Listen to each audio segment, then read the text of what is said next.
so tawi won guumu gama wonande ɗin partiji e pelle e mouvement ji ene goni e kaya mbeya ngam ɗaminanode président Macky Sall maya 2024 accere tagui hen hande goni koye jamma nibbo mo weetaɗi ngam wasde jogade humpito ɓe wonɓe caggal no militant ji ɗi mbirino kartalam ko Macky jeeyi beele ma jokku wiide kongolam ko an gardiɗo jeeyi so tawi wonno ko élection Aliou Dembourou Lella Sow coordonnateur national convergence des éleveurs pour l'émergence du Sénégal o yalti premier tour Oumar Abba Sow en rutto e fayida on batu bandiraɓe Sénégal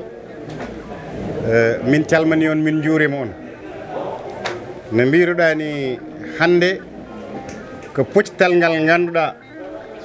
coordonnateur national convergence des éleveurs pour l'émergence nodduno coordinateur uji convergence gonɗi e département du Sénégal e nder coordinateur uji départemental uji ɗi capanɗe nayi e jeeɗiɗo gari ɗo hoto gandi won ko hande won ɗo tolna président Macky Sall mo ganduɗa kam wonno président de la République du Sénégal woni haajoni président de la République du Sénégal holliti wonde 2024 o yahani élection ɗo woni ɗo yahani élection ene moƴƴi kala rentuɓe pottita jewtida ko ɗum takno hande coordinateur national convergence des éleveurs pour l'émergence honorable député Aliou Dembourou noddi hono coordinateur en wonɓe nder leydi he ɓe gari notade e nder ɓen coordinateur uji tawtaraɓe capanɗe tata e jeetata ƴetti konngol kamɓe capanɗe tata jeetata ɓe mbi honorable député Aliou Dembourou Lella min dokkima konngol amen kala no mbiɗa ko noon min mbi kala ɗo paaɗa ko toon min payi min ngala miije wongo min ngala ɗomin payde goɗɗum min payi koɗo paaruɗa min ko an min gandi ko an woni responsable amen moral min dokkima carte blanche kala no mbiɗa ko noon kamɓe capantata e jeetata ƴettuɓe kongi fof ɗum ɗon ɓe kaali ina moƴƴi lesdi ndi anda ɗum ɗon coordinateur uji convergence des éleveurs pour l'émergence mbi maɓɓe ɓe dokki konngol maɓɓe l'honorable député Aliou Dembourou Lella kala no wi to fay ko wi ko noon ɓe mbi ɓe ngala miije wongo ɓe ngala ɗo payde goɗɗum ɓe dokki ɗum konngol maɓɓe.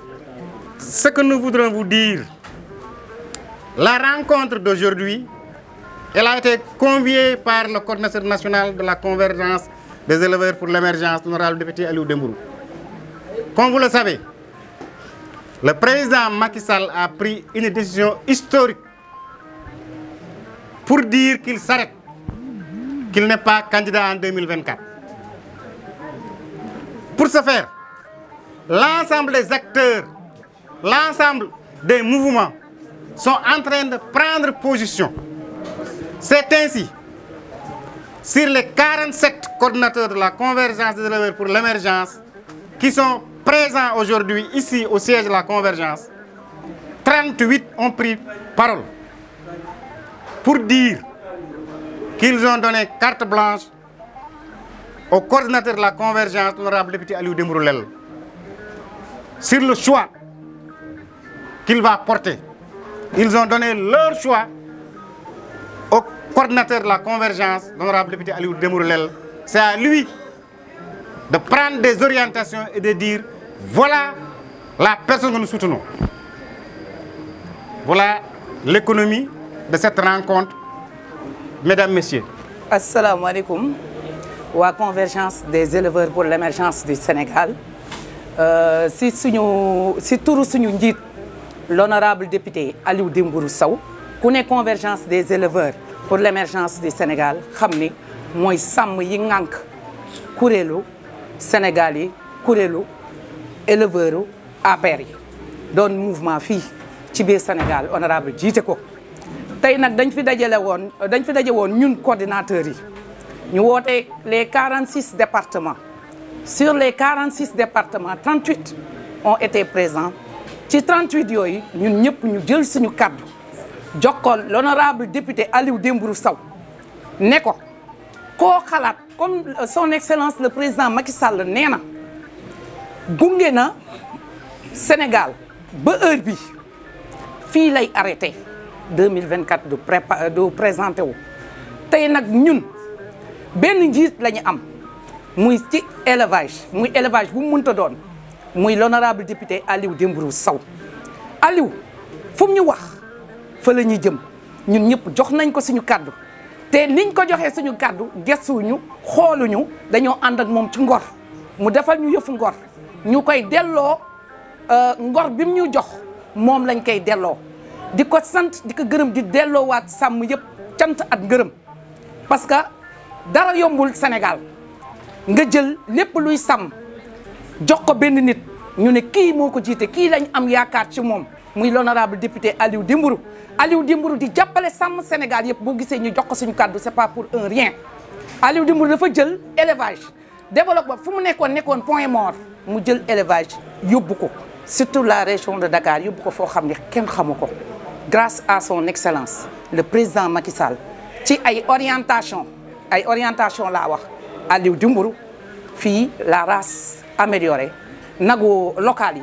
tey éleveurs yi mën cee am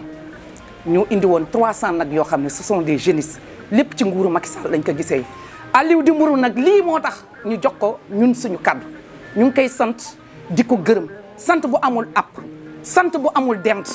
ñun les 46 départements yëpp jël nañ suñu kaddu jox ko ku mu ne moom la rek moom la duñu gestu dof bi sax bu ko ne woon moom la kon sant nañ ñëpp gërëm nañ ñëpp gërëm nañ presse bi fi taxaw di delloowaat njukkal coordinateurs yi woote nit wuyu la yombul dara coordinateurs yi am ngeen jërëjëf am ngeen jaaraama Aliou Dembourou jërëjëf.